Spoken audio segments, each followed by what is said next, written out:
12th December 1952, Chalk River Laboratories, Ontario. The NRX control room is orderly, panels lit, shift logs stamped with routine precision. Outside, the winter air is still. Operators expect background levels. The reactor sits at low test power, a fraction of a megawatt, while crews adjust temporary cooling lines for routine flow measurements. At 15:07, red indicator lights flash on the panel, control rods moving without command. Within 60 seconds, power begins doubling every 2 seconds. By 15:09, automatic radiation alarms sound. Dose rates at the reactor top climb from 200 mrem per hour to 900 in 60 seconds, levels that would deliver a year's public exposure in hours if sustained. Basement readings will soon reach 5,000 mrem per hour. The reactor, praised for having 900 shutdown devices, is racing toward 80 megawatts, nearly triple its rated output. This is the minute that changed reactor safety forever. 22nd July 1947, Chalk River Laboratories, Ontario. At 10 megawatts thermal, the NRX reactor achieves first criticality. Engineers from the National Research Council of Canada watch neutron counters climb, confirming a stable chain reaction in a natural uranium, heavy water-moderated, light water-cooled research reactor. Within months, operators uprate NRX toward 30 megawatts thermal, making it the world's most intense neutron source, a machine designed for basic physics, isotope production, and fuel experiments. W.B. Lewis, leading the early Atomic Energy of Canada Limited team, later describes NRX as a reactor engineered with hundreds of shutdown devices, built to contain neutrons and fission products under any credible fault. The Calandria, an aluminum vessel holding a lattice of 184 vertical tubes, houses natural uranium fuel rods, cooled by ordinary water and moderated by heavy water. A helium cover gas system maintains an inert atmosphere above the moderator, venting to an external gas holder that rises and falls, with pressure changes inside the reactor. Designers envision NRX as a controlled platform, a source of cobalt-60 for early cancer therapy, a test bed for fuel experiments supporting the future CANDU program, and a neutron factory for materials research. The assumption is containment by design, multiple barriers, redundant shutdown systems, and procedural discipline.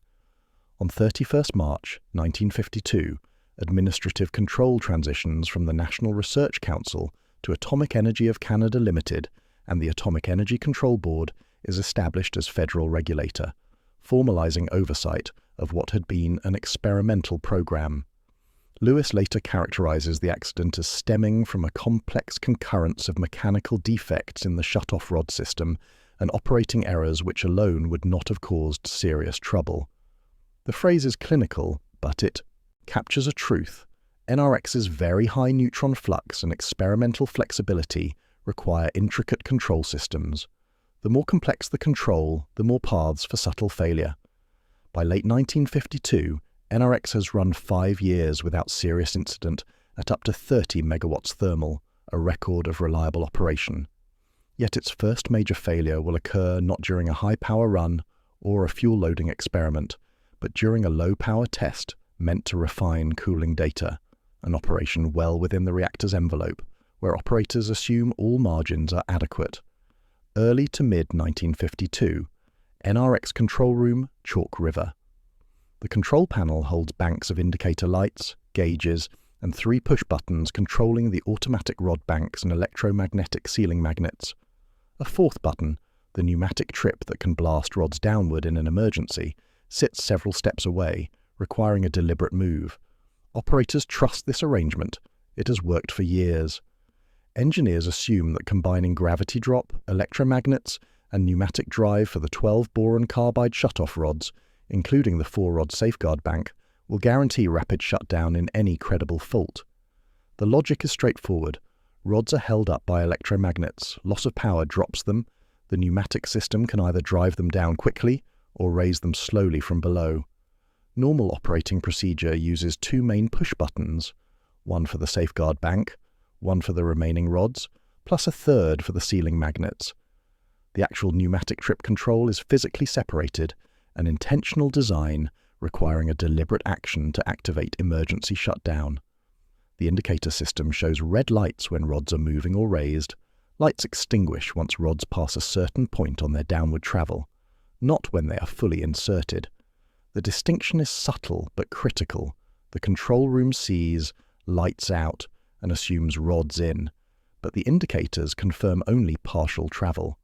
Lewis and Ward, in their later AECL report on the problem of reactor shutoff rods, use NRX as a case study in shutdown system reliability, noting that, in regard to shutoff rods, there is never complete certainty that insertion has taken place as intended.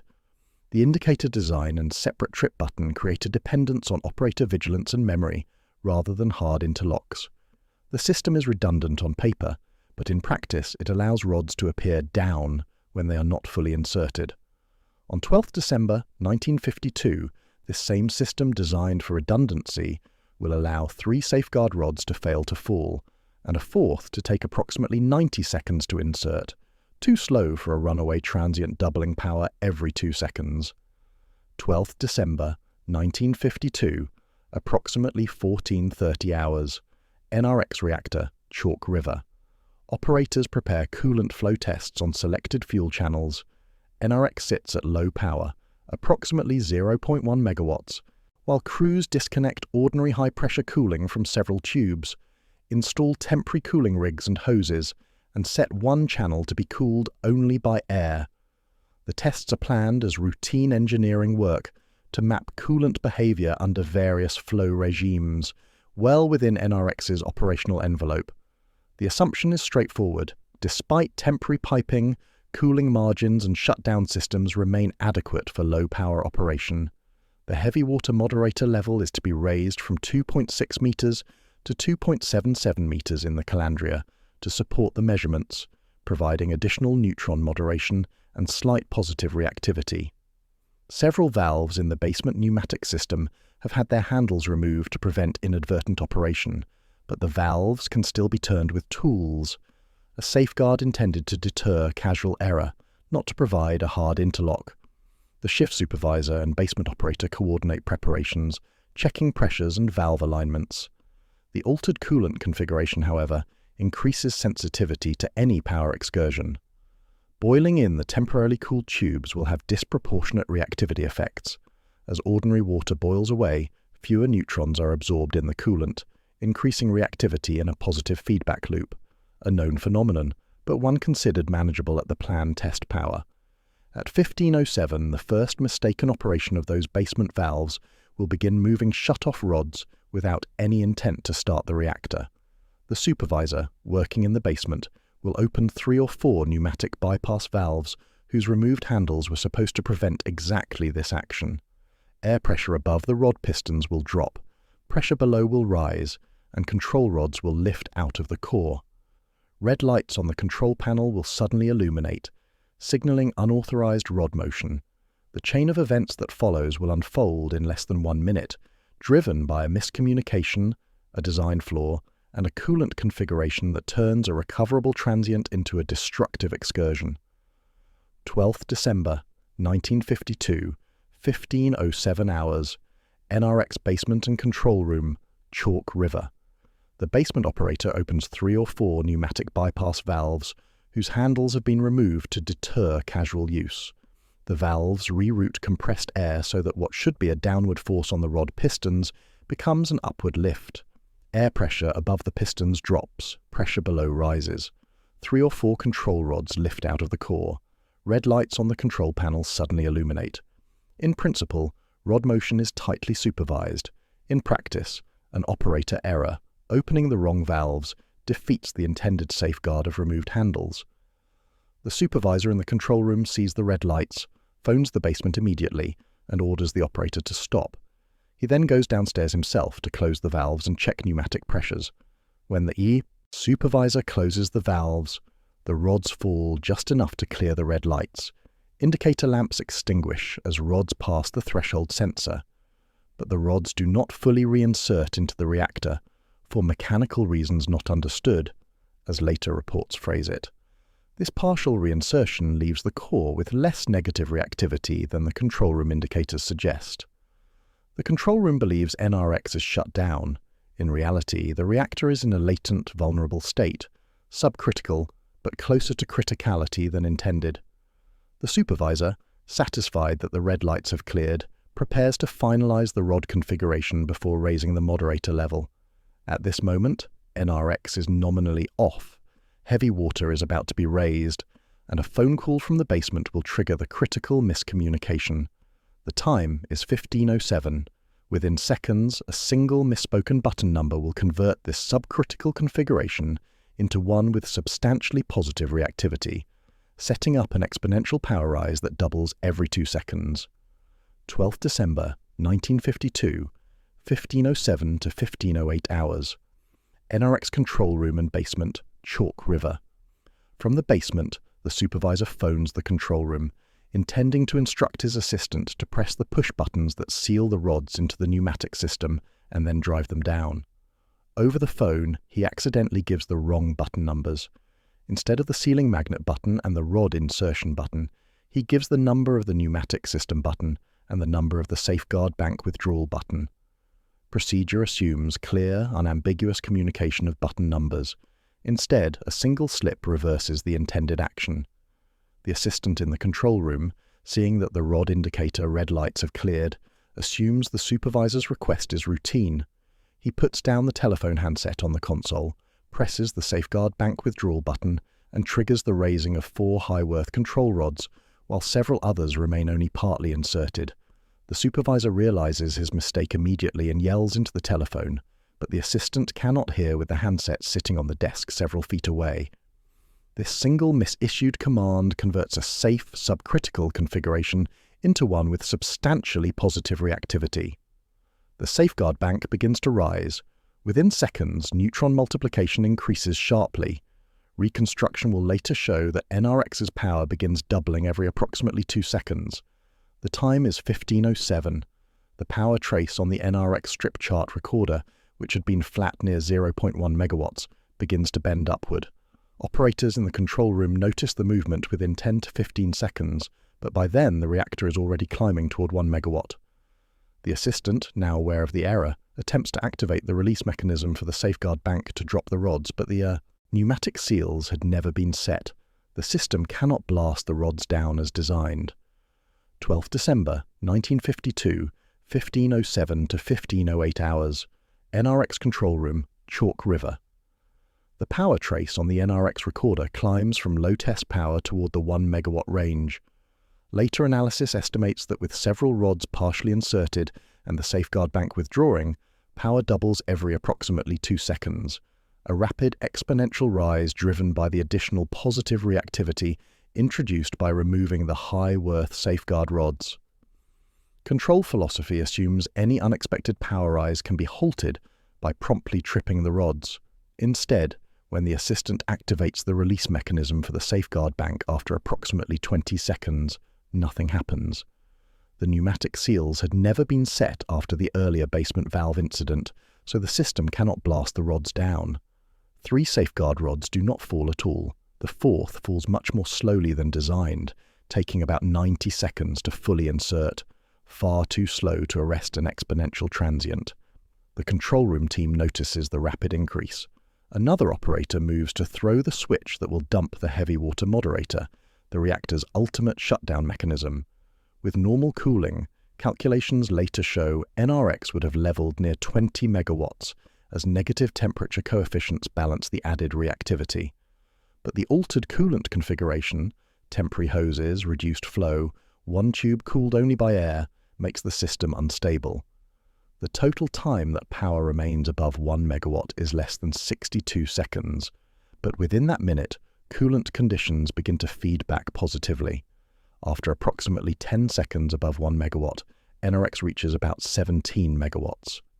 At this power level, ordinary water in the test channels connected to the temporary cooling system begins to boil, severely reducing cooling capability. Voids form in the coolant. With fewer water molecules to absorb neutrons, reactivity increases further, a positive void coefficient, known but underestimated in this configuration. 12th December 1952, 15:08 to 15:09 hours, NRX core and coolant circuits, Chalk River. At approximately 17 megawatts, ordinary water in the test channels boils. Operators expect rising coolant temperature to be manageable.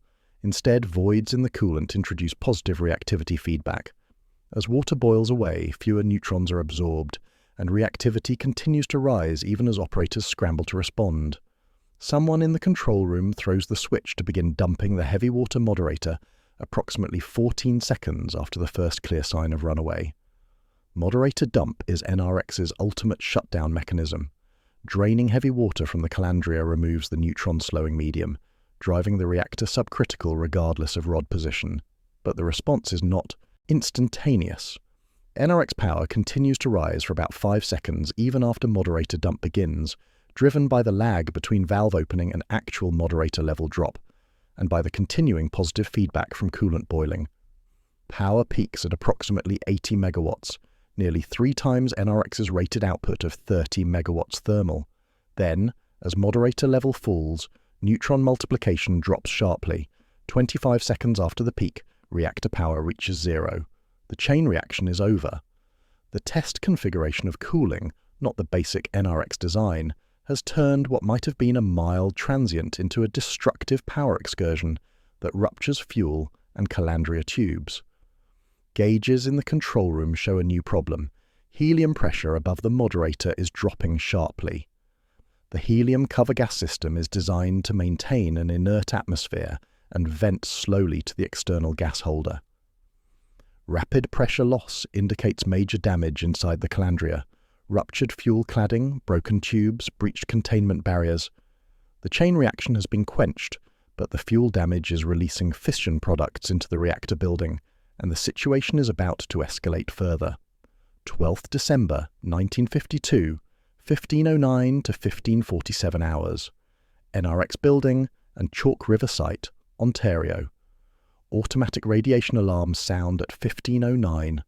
By 1510, dose rates at the top of the reactor reach 200 mrem per hour, climbing to 900 mrem per hour 1 minute later, levels that would deliver a typical member of the public's annual dose limit in less than 1 day if sustained. At 1515, workers are advised to wear respirators as contaminated steam begins to fill the building. Emergency procedures anticipate localized leaks. Instead, the entire building is filling with contaminated water and airborne fission products. Basement dose rate readings soon reach 5,000 mrem per hour, enough to deliver the occupational annual limit of 15 rem in only 3 hours.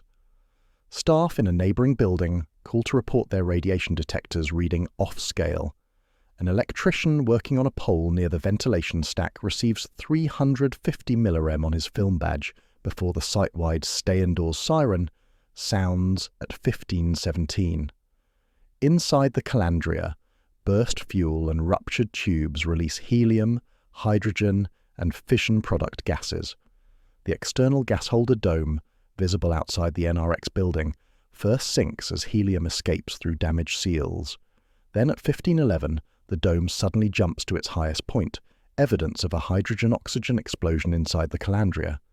Zirconium water reactions and radiolysis have produced hydrogen. When mixed with air leaking into the damaged vessel, the mixture ignites. Despite the accident, operators keep the main cooling water system running to remove decay heat from the damaged fuel. This decision avoids further fuel damage and potential fire, but converts the accident into a liquid contamination problem. Contaminated water begins flooding the reactor floor, carrying dissolved and suspended fission products. At 1547, the order is given to evacuate the entire plant.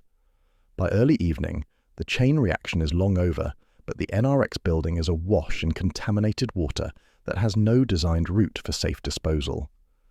12th December to 18th December 1952.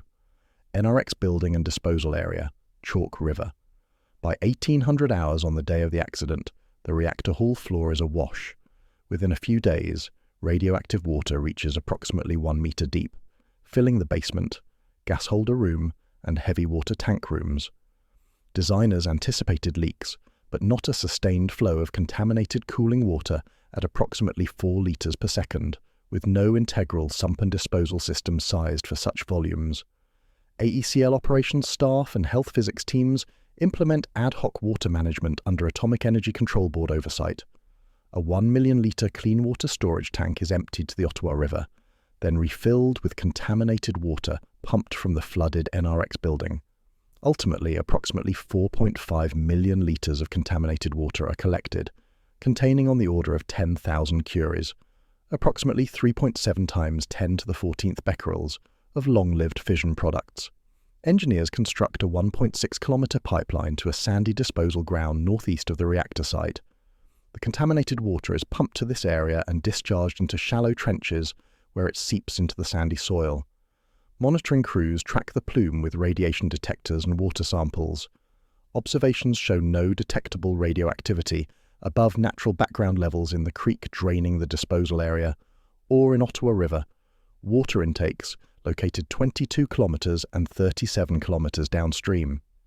The emergency pipeline solution effectively transforms a building flooding hazard into a controlled, engineered discharge, trading short-term localized dose risk for long-term environmental monitoring. The decision prioritizes removing contaminated water from the building to allow access for damage assessment and eventual cleanup, accepting that some environmental release is unavoidable. As solid fuel debris and damaged calandria tubes remain in place inside the reactor, the key engineering problem becomes how to dismantle a destroyed core in a high radiation environment, a task that has never been tackled before on this scale.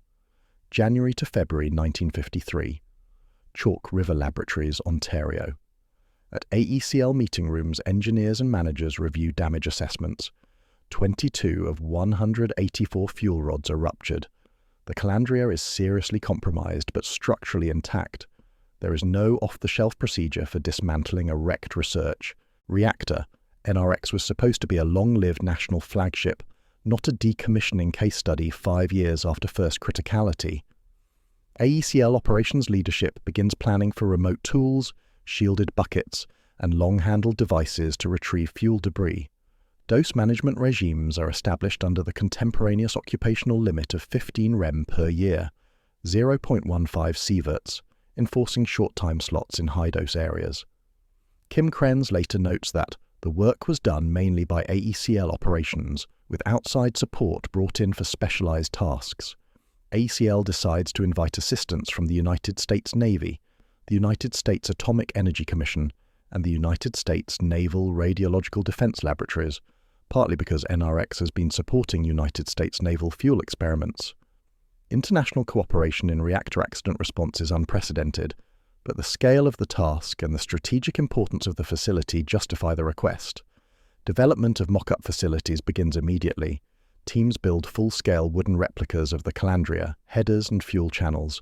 Cleanup crews rehearse tasks repeatedly in the mock-up, practicing tool manipulations and memorizing sequences before entering high radiation zones. The goal is to minimize time in the radiation field while maximizing task efficiency. Every second saved reduces cumulative dose. Morgan Brown later observes that the NRX cleanup and reconstruction represent the first time in the world that a severe reactor accident had occurred, forcing Canada to innovate decontamination and dismantling methods. The core damage forces a pivot from normal operations to engineering-led accident recovery, establishing many techniques that will later inform decommissioning work worldwide. By 9th February 1953, progress reports describe United States teams preparing to work above the shields of the damaged NRX calandria under tightly controlled dose budgets. 9th February to 3rd March 1953, NRX Reactor Hall, Chalk River. A progress report describes 59 American personnel from the United States Naval Radiological Defense Laboratories, Electric Boat Division of General Dynamics, Knowles Atomic Power Laboratory, and the United States Atomic Energy Commission Idaho operations working on NRX header disassembly. Lieutenant James Earl Carter, Jr., a young submarine officer, serves as officer in charge of a 12-man group.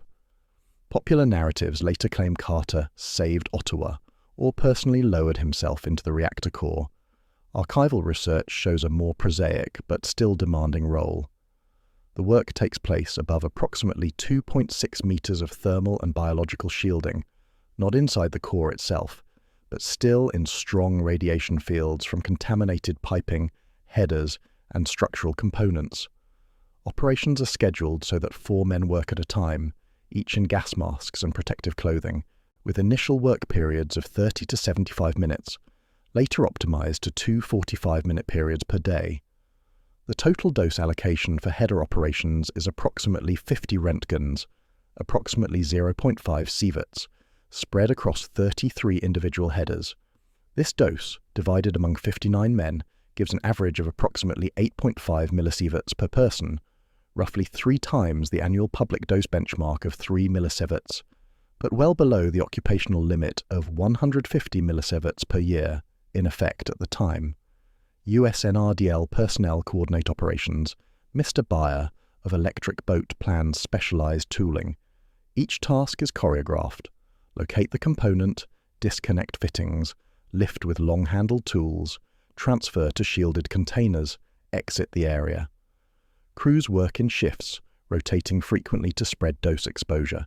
The carefully planned dose-limited interventions make it possible to remove contaminated systems and prepare NRX for a replacement calandria without exceeding occupational limits or causing acute radiation injury. Within 14 months of the accident, NRX is rebuilt and returns to operation, now authorized to run at a higher power level than before. This outcome is only possible because the dismantling and reconstruction program worked as engineered, demonstrating that even severe reactor accidents can be managed with disciplined planning and dose control. 1953 to 1982. Chalk River employees and cleanup participants, Ontario. An AECL epidemiological report in 1982 analyzes decades of medical data for hundreds of workers who took part in the NRX cleanup. Authors Werner, Myers and Morrison examine mortality records for 2 worker cohorts. Group A, 562 AECL employees who remained with the organization, and Group B, 288 employees who left. Given public fears about radiation exposure, many might expect elevated cancer rates among those who worked in dose fields high enough to reach the annual limit in hours. The data, however, show no statistically significant excess mortality.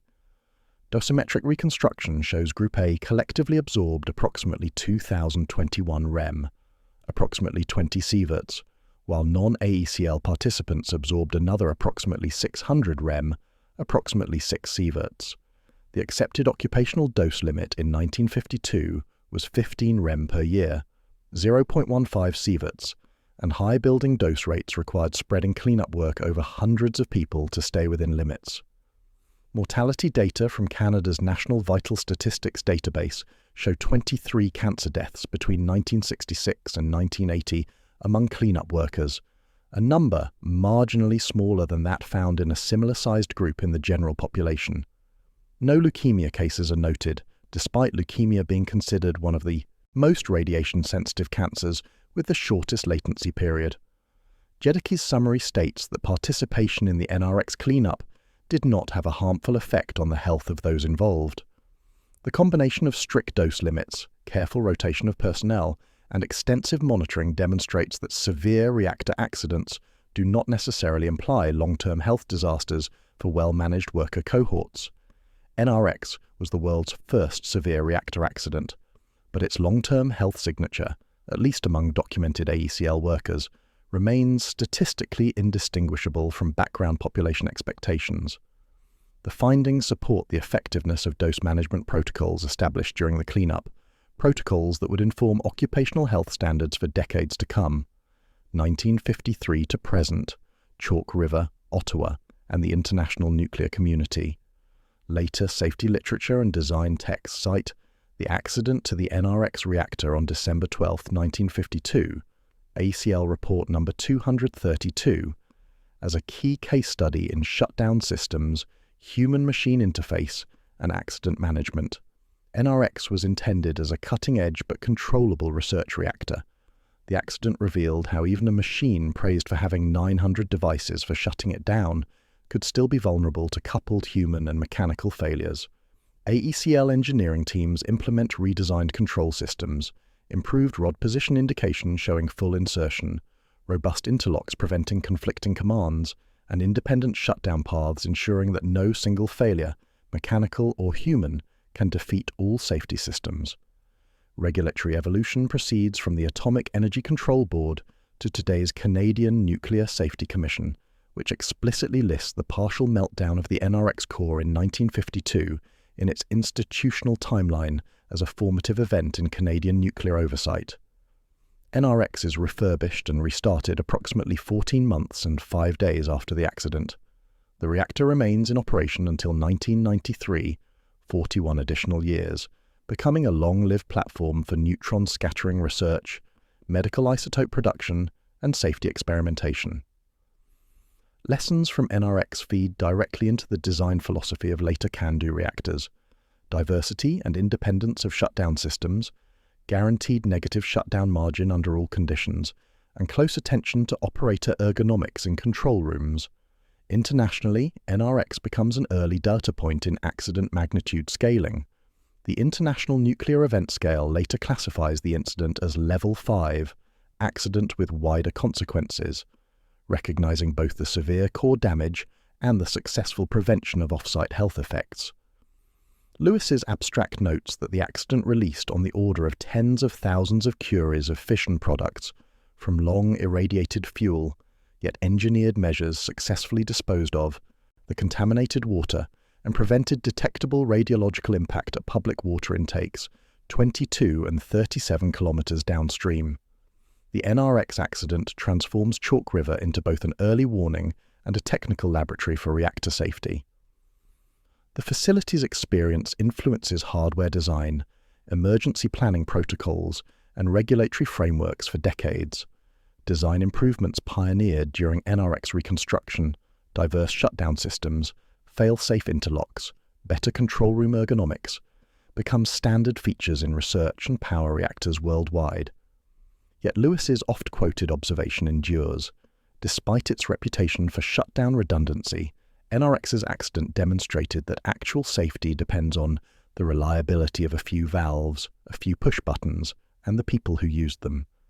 The lesson is not that technology failed, but that technology alone is insufficient. Reactor safety requires continuous attention to the interface between human operators and complex machines, to the clarity of procedures under stress, and to the subtle ways that multiple small failures can combine into catastrophic results. The final artifact of the NRX accident is not a piece of hardware, but a principle, that safety is a system property, emerging from the interaction of design, procedure, training, and culture. 60 years after the accident, that principle remains central to nuclear safety philosophy worldwide, a legacy traced directly to one winter afternoon in 1952, when a research reactor in rural Ontario briefly escaped control, and when the response to that escape wrote the first chapter in modern reactor accident management. If you value detailed, evidence-based coverage of nuclear history and reactor safety, consider subscribing or supporting the channel so more archival incidents like NRX can be documented with this level of technical depth.